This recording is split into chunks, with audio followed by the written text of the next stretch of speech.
Guess what? I was shocked when John suddenly said he wanted a divorce while we were getting ready for a funeral. He said he wanted to marry someone who didn't want kids, so he didn't want to keep paying for our child, Charlie. I felt relieved that I wouldn't have to deal with child-rearing expenses anymore, but also upset that this man was Charlie's father. We agreed to the divorce, and John left on the day of the funeral. Later, I found out that John was scared when he saw Charlie's will because it was time for me to stand up for myself. Let me tell you a bit about me. I'm Natasha, a 42-year-old housewife. I used to work in a company as a translator, but now I work freelance. My husband John is 45, 3 years older than me. We got married when I was 29, and we had our son Charlie the following year. Unfortunately, John wasn't very involved in raising Charlie, who was often sick. When Charlie got really sick at 12, I tried calling John, but he didn't pick up. Maybe he was at a business meeting. So, instead of calling John, I decided to message him. His response came the next morning, and I immediately called him. This time, he picked up right away, but he seemed annoyed. I urged him to come to the hospital because Charlie was really sick, but John brushed it off, saying his presence wouldn't make a difference and worried about the hospital bills.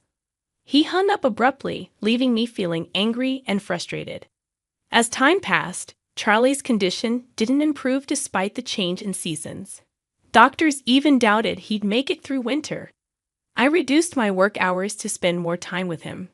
Charlie noticed my absence from work and expressed concern, but I assured him everything was fine. To ease his worries, I started working from the hospital room, right beside him.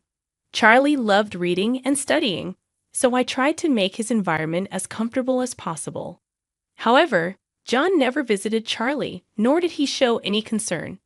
He only complained about the expenses and criticized my decisions, leaving Charlie feeling alone and neglected. I realized that pushing John to visit Charlie wouldn't make a difference, so I didn't insist. By then, John often came home late, smelling of alcohol. He said it was because of work, but evidence suggested he was having an affair. Despite his neglect, I hesitated to divorce him because I worried it would upset Charlie. Meanwhile, Charlie's health kept deteriorating. When his doctor told me he only had about a month left to live, I was devastated. Despite continuing treatment for another 2 weeks, Charlie's condition worsened. When the doctor said there was no more treatment to try, I decided to take Charlie home for his final days. Charlie was happy about going home, but John seemed indifferent. It was clear to me that John was beyond redemption, and I had lost all hope in him. Charlie was scheduled to be discharged the next evening. As I busied myself with packing Charlie's things and getting ready to bring him home, he suddenly asked me, "Mom, do you love Dad?" His question caught me off guard. But before I could respond, he continued, "Dad doesn't seem interested in me or you. So if you don't love Dad, I want you to divorce and live your life." I could tell Charlie had picked up on the tension between John and me. But as a parent, I couldn't let him worry about our problems. So I quickly reassured him with a smile, telling him that I loved his dad and that he cared about us too, even though he was busy. Charlie didn't seem entirely convinced, but he dropped the subject and fell asleep. 2 days later, he passed away at home. John never showed up, but I stayed by Charlie's side, holding his hand and grieving. After Charlie's passing, the doctor and nurse, who had been with us since Charlie was young, came to mourn with us. They handed me a letter from Charlie's bag, saying he wanted me to have it if anything happened. In the letter, Charlie expressed his gratitude to the doctor and nurse for their care. I found myself alone, without John's help, while Charlie was suffering from his illness. I felt grateful to those who supported us during this tough time. After they left, I opened the letter Charlie had left beside him. Its contents surprised me and made me cry. Alongside Charlie's gratitude, the letter contained something shocking that angered me deeply. Despite my turmoil, I had to focus on planning Charlie's funeral. I decided on a small, homey service, but John, who had been absent for so long, finally showed up the day before the funeral, reeking of alcohol. His nonchalant attitude and comments about how I aged only added to my frustration. He seemed disconnected from the reality of Charlie's passing, treating it like a distant event.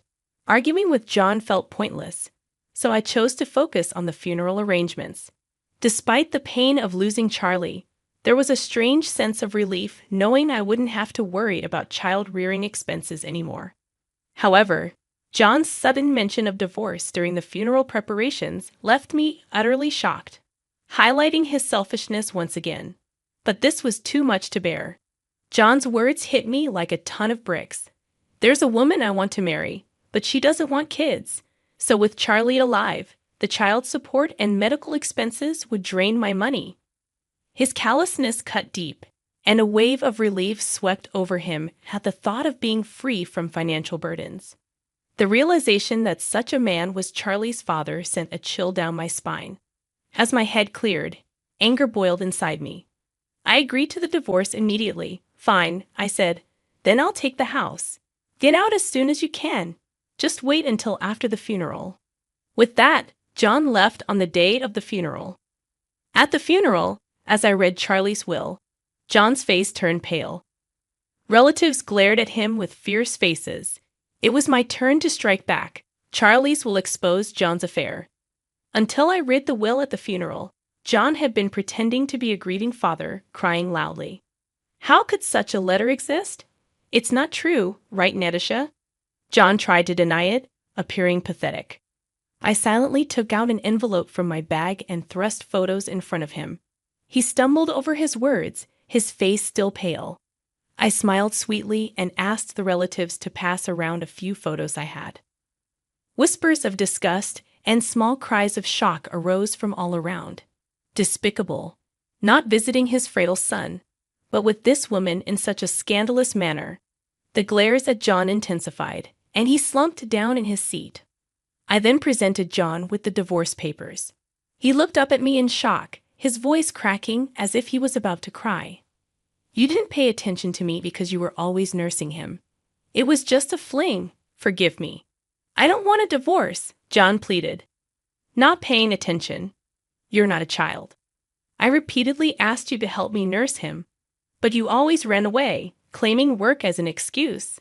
As soon as John said that nursing was dirty, he disappeared from my view. When I looked down, he was crawling on the floor, with my father-in-law standing over him, breathing heavily.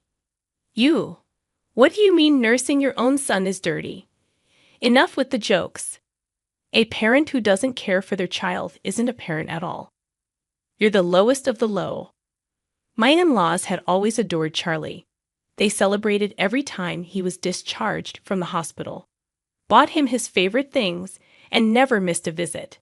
They had been covering for John, believing his excuses about being busy at work, never imagining their own son could be such a disgrace. Tears streaked their faces as they glared at John, who sat in disbelief, clutching his cheek where he'd been struck. Nedisha, I'm so sorry. We had no idea. If we knew he was such a man, we would have encouraged you to divorce him sooner. We are truly sorry. My in-laws began to bow deeply, but I hurried to lift them up. It wasn't their fault. Charlie loved his grandparents, and their presence was one reason I hadn't divorced John. You guys are not to blame. Look, Charlie's letter says thank you and stay healthy. Charlie and I both love you very much. I reassured them. My mother-in-law hugged me, sobbing quietly, and my father-in-law was also crying, apologizing to me.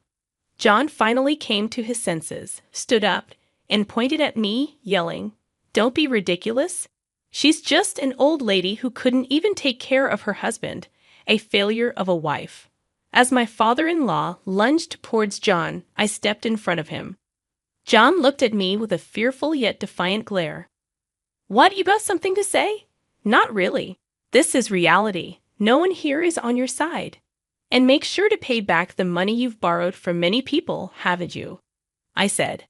After reading Charlie's letter, I had contacted the relatives John had borrowed money from.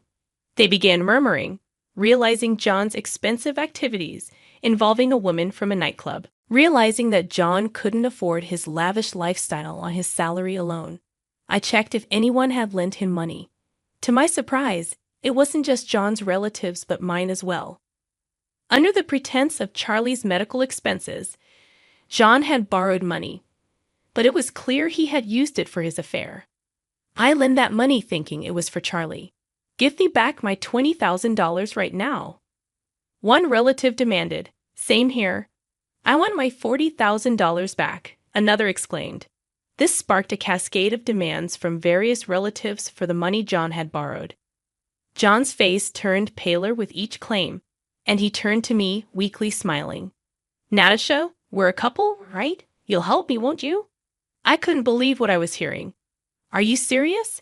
You didn't help with nursing, didn't contribute to the medical expenses, or even the living expenses. Instead, you borrowed from everyone for your own selfish needs. Unbelievable. Why would I help you? With a pathetic voice, John slumped back down, seemingly out of energy to retort. I looked down at him, ready to deliver the final blow, and called to the entrance, Cheryl, please come in. John's face turned into sheer panic as he stared at the entrance. Cheryl, the woman from the photos, walked towards me hesitantly. She looked plain, with light makeup, a stark contrast to the woman in the photos. I invited her on Charlie's last day. She was with you, right? I thought it would be a nice gesture if Cheryl could attend the funeral. But when she arrived, I didn't mince words. I'm sorry about this. Save it. No need for such superficial words, I told her firmly. Cheryl's face turned as pale as John's as I handed her some documents. I called you here today to sign these. Please read them carefully and sign. $100,000? I can't pay that. It's impossible, Cheryl exclaimed. It's not for you to decide whether you can pay or not. I replied sternly, refusing to let her off easily. John, trembling, stood between Cheryl and me, pleading for forgiveness on her behalf. It's my fault, so please forgive Cheryl. Demanding $100,000 from her is just too cruel, he said. Why should I?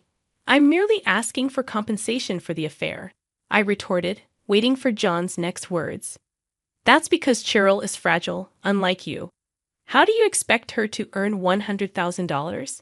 How cruel can you be, John? John raised his eyebrows and sighed heavily. Cheryl clung to John's back, and they seemed lost in each other. The cold stares weren't only from me. The relatives were ready to give them a piece of their mind. But I decided to add fuel to the fire. Cheryl, your son is hospitalized, right? Son? Cheryl flinched at my words. He's 12, just like Charlie was always in the hospital. Your ex-husband took custody, right? Tough with all the hospital and treatment costs, not to mention the bed fees.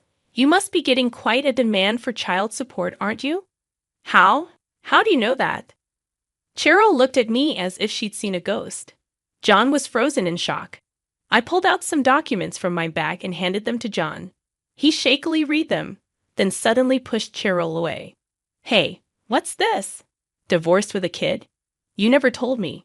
Didn't you say the money was for your family living far away? John accused.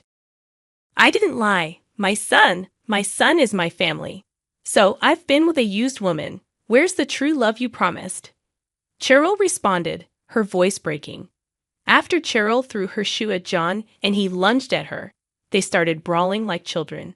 Fortunately, a security guard intervened. I approached the disheveled pair with a smile. John, please sign the divorce papers and arrange for the alimony. Cheryl, I won't reduce your compensation by a single cent. And your ex-husband said something about your affairs being a sickness that can't be cured. Seems like you have a few partners, so with that kind of leeway, expect enforced payments for the child support, treatment costs, and alimony. That's impossible. John hung his head, speechless, and Cheryl was led away by security, her shoulders slumped in defeat. I apologized to each relative for the disturbance, and they comforted me, bringing me to tears. After that, my divorce from John was finalized, and we also agreed on the amount of alimony he had to pay, just as I had requested. This incident infuriated his parents tremendously. Moreover, the extended family was outraged to discover they had been deceived too, giving him the cold shoulder. Of course, he was asked to return the money he embezzled, and it seems like he borrowed it from some shady sources. To repay the debt, he's been working multiple jobs, but the repayment is so huge that he's rumored to have nothing left for living expenses. Eventually, unable to keep up with the ballooning interest, last month he was taken away by some intimidating guys. His parents don't even intend to file a missing person report. So while I hope he's safe, I can't help but wish he suffers unimaginable pain.